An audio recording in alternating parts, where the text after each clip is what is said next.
The Old Apple Dealer by Nathaniel Hawthorne. The Old Apple Dealer by Nathaniel Hawthorne. A lover of life's moral quirks might find treasure in a figure too faint for bold strokes of word painting. Take the old man I recall, peddling gingerbread and apples at a railroad depot. As I waited for the train, my gaze, darting among livelier sights, often settled on this dim shape, unwittingly. I've studied him until he's a citizen of my inner world. He'd never guess. Poor, overlooked, friendless, barely worth notice, that a stranger's mind keeps returning to him. Noble forms and fair faces pass and fade like shadows, yet this faded apple dealer has, by some odd spell, lodged in my memory.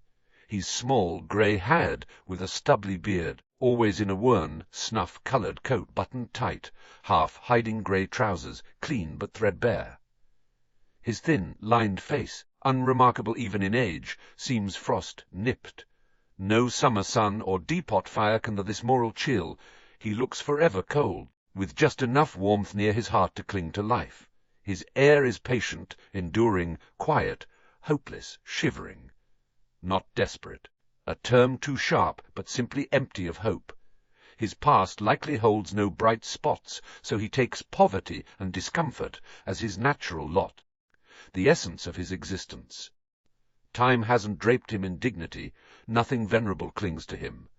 You pity him freely. He sits on a bench in the depot, 2 baskets at his feet holding his trade. A board stretches between them, bearing a plate of cakes and gingerbread, russet and red apples, a box of striped candy, Gibraltar rock in white paper, cracked walnuts, and tin measures of kernels ready for sale. These petty goods are his daily offering to the world's small wants, scraping him a bare living. A casual eye might call him calm, but look closer, a restless flutter stirs him, like nerves twitching in a fresh corpse. He seems still, yet he's always shifting, fussing over his cakes or apples, tweaking their order as if it matters deeply. He peers out the window, shivers, hugs himself to trap a spark of warmth, then spots a candy stick or walnut out of place. Minutes later, he adjusts again, a faint shadow on his face, too subtle unless you know him, hints at a frostbitten despair, as if he suddenly feels his misery selling trifles in life's cold twilight. But he's too dulled to suffer sharply. Passengers sometimes drift near, one inspects his wares, another glances while pacing. A shy soul hesitates to look lest he's expected to buy. He doesn't mind. Hope of a sale is faint, dulled by countless letdowns. He'd shrug if goods were returned, it's all routine. He speaks to no one, makes no pitch, not from pride, but certainty to change nothing. Hustle was never his, even young.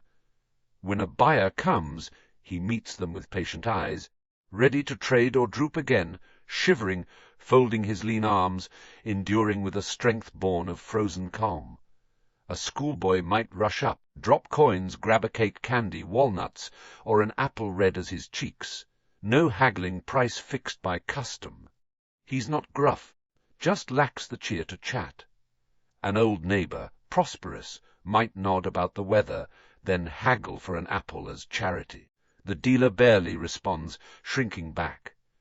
Each sale prompts a careful refill from his baskets, arranged just so after several tries. A silver coin gets a close look, a bend test, then slips into his pocket with a faint sigh. Not of joy or woe, but a mark of his chill, torpid age felt only when stirred. He's no fallen gentleman. His youth held no golden days to shock him now. It mirrored this grey decline, a mechanic never a master, a trader scraping by. Maybe he once had $100 saved, his peak of triumph. Meek, humble, uncomplaining, he's never felt owed more. He's dodged begging and the almshouse, bearing no grudge against fate or its maker. All seems right. Had he lost a bold son, his strength, grief might have roused him, but joy and pain that keen don't fit his muted life. Defining him is tricky. His portrait needs soft shades, or a bold touch ruins the quiet tone. Contrast helps. Picture a pert boy of 10, smartly dressed, hawking cakes and candy with a shrill, "Any cake, sir." His briskness throws the old man's stillness into relief. Or see him amid the depots rush as the train screeches in. A steam fiend tamed by man, roaring through woods and towns. Travellers burst out, swept by motion, while he sits, a bleak island in the storm, gathering coppers in his worn coat, sighing, shivering. He's the opposite of progress, a poignant relic beside the world's rush. Farewell, old friend. You'd never dream a stranger ponders you in quiet hours. Some might say you lack self to love, yet your soul's depths, could I read them, hold more than the wise have penned. Your frail form is a gate to eternity's hush. Thank God life's shapes aren't fixed, their vapor lifts to the infinite. Your shiver will end, that long sigh close, in a warmer realm.